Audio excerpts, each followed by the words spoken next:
Hello guys. Happy Wellness Wednesday. How is it going? All month long, we are talking about cycle syncing, which is the practice of aligning things like your nutrition, workouts, self-care, etc., along with the phases of your cycle. And this is really fun because every single day I'm sharing a little tidbit about how I'm cycle syncing based upon the phase that I'm in. So currently I'm in my luteal phase, and there's been a few observations that I wanted to highlight and to really make them top tips for you to remember as you're in your luteal phase. So the first one is really that honoring your energy levels in the luteal phase is one of the most important things that you can do. Typically, when we enter the luteal phase, usually around days 18 to 20, we often experience a drop in energy levels and mood. And honoring that is actually going to set you up for success later on in the luteal phase. Remember that in the luteal phase, this is when we often are more sensitive to stress. And the more that you allow stress to grow inside of the body from various stressors, then the more we have things like PMS symptoms or hotter periods that might be heavier or have more clotting, etc. So when you notice that dip into day 18 to 20, definitely remind yourself that slowing down is the best form of self-care. You don't have to, run yourself off your feet. You can take more time doing certain things, put aside the to-do list, and in fact, really just lean into what would feel really good for your body right now. This is so important because when we do that, we help to alleviate any additional stress as we go through the luteal phase. And self-care, this is boosting your oxytocin. This is making sure that your proverbial cup is filled up so that you don't get to the point where you feel ragey, where you feel like no one is listening to you and you feel frustrated, where you feel like you then have to take your emotions out on the people around you.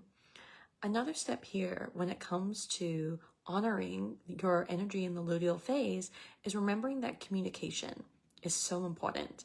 So if you're feeling your energy level drop, your mood drop, it's okay to say to your partner, to your children, to whomever that you might be working with, like, hey, I am just feeling a little bit lower energy today. It might take me a little bit longer to do things. Could you have a little bit of grace with me? Because that would really be appreciated. As well as communicating if someone asks you to do something, it's okay to say, you know what, let me get back to you in a few days. I need some time to think about this. And that is totally fine. Which leads me into my second tip. Remembering that cycle syncing is not only about your nutrition and your workouts, it's also about your mental health. Sometimes we're asked to do significant things during our luteal phases that we might not have the bandwidth for. And when we try to force ourselves to do those things, what occurs is we feel overwhelmed and we might act out of reaction versus out of a thoughtful response. So one of the things I highly recommend is giving yourself extra time to process and also to be much more intentional about the interactions that you're going to have upcoming, or giving yourself extra time just to plan out how you would like conversations to go, as well as remembering that you don't have to make any decisions right now. In fact, the luteal phase is a great time for reflection, not necessarily making big decisions. So if at all possible, using that communication piece again and saying, for the sake of your mental health, would it be okay if I get back to you in a few days? I need some time to think about this. It's nothing to do with you. It's everything to do with me. And I want to make sure I give myself plenty of time to process what we've discussed before we take action or make a decision based upon that discussion. And my third and final tip, as we're in this luteal phase, is remember your nutrition is powerful. Just the slightest change in your nutrition can actually have a huge impact. Now, one of the things that I've been doing is making sure that I'm focusing on my anti-inflammatory foods. So one of the things I noticed is usually in the luteal phase, I tend to want to have more sugary things or sometimes even more salty things. And oftentimes that refined sugar or that refined and processed salty foods causes more inflammation in my body. More inflammation means that I also have more things like significant cramping or any form of inflammation occurring in my body, such as joint pain, etc. So my focus is really around reducing inflammation. Now, does that mean that I give up all the things that I might be craving? Not necessarily. It does mean that I pair it with foods that I know do support my body. So I might make sure I'm having a good source of protein, such as in my protein smoothie, and opting for good quality sources of those refined carbohydrates, such as sourdough bread.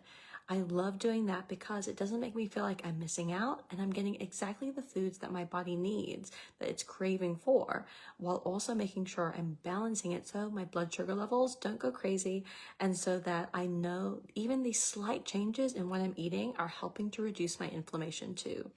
We can also reduce inflammation through things like omega-3s, which are fantastic for reducing inflammation, and also things like turmeric. So earlier this week, I made a great chicken dish with turmeric in the sauce, as well as a healthy fat and black pepper to aid my absorption of turmeric. This has been shown to increase your absorption of the active component in turmeric by up to 2,000%. So make sure to pair your turmeric with a healthy fat and with black pepper. So that happened earlier in the week. I've also been aiming to get some additional sleep to honor the rest that my body needs. And in addition to that, I'm also thinking about how to integrate different kinds of antioxidants, such as berries, which are such a great source of antioxidants, as well as being lower in sugar and higher in fiber too. So those are my 3 tips of how you can continue to cycle sync in your luteal phase. And remember, you don't need to make huge changes. It's actually those little changes that add up over time to help you to feel better, to have easier periods, and balance your hormones for the long run. Okay, guys, I hope you have an amazing rest of your Wellness Wednesday, and I'll see you again very soon. Bye.